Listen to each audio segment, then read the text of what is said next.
the wealthy colonel who paid a poor boy with a dying horse. But that boy managed to do something incredible. A long time ago, in a small village, in the dry lands of Brazil's northeast, back in the 1950s, the sun burned fiercely over the cornfields. The wind whistled softly between the dry stalks. There lived a poor boy who had known only hardship. He was dirty, with hands cracked from endless labor, and feet always covered in the dust of the earth. He had no father, no mother, both had died years ago. All he had was an old clay hut, leaking when it rained and tearing when the wind blew hard. The boy didn't talk much.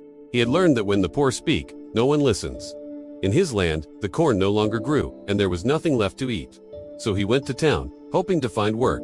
One day, he heard that the richest colonel in the region was looking for people to work on his lands. The boy didn't think twice. He left immediately, walking under the scorching sun, his stomach empty but his heart full of hope. When the colonel saw the boy arriving, he frowned. The man wore clean boots, a large belly, and a cruel smile. The colonel despised the poor, because he himself had once been one and hated remembering it. "And you," he said, "think you're good for anything?" The boy lowered his head. "Yes, sir. I'll do whatever you tell me to." The colonel laughed dryly and said, "All right then, go work. If you do it well, I'll pay you. If not, I'll chase you off my land." The sun burned mercilessly. The air smelled of manure. The boy obeyed the foreman, a rough, silent man, as harsh as the drought itself. He cleaned the corrals, fed the animals, fixed broken buckets, and repaired fences under the heat. Days passed, and then weeks. He worked from the rooster's crow until sunset. He didn't eat on time, only late, when hunger already made his belly ache. He never rested, never complained, he just worked quietly. After nearly a month, he already felt part of the ranch. His hands were blistered, his back curved, eyes tired, but his faith was unbroken. Today, he thought, I'll finally get paid well. The day of payment came. "Well, look at you," said the colonel with a smirk.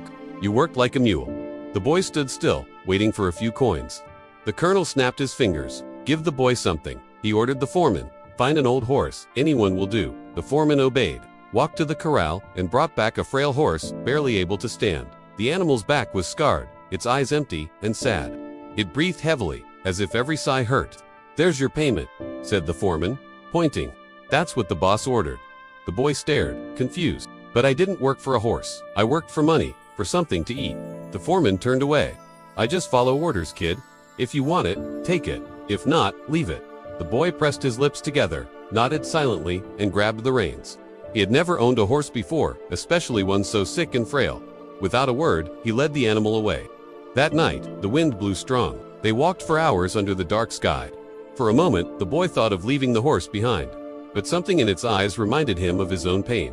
They kept walking until reaching his small hut. He gave the horse a little water and some dry leaves.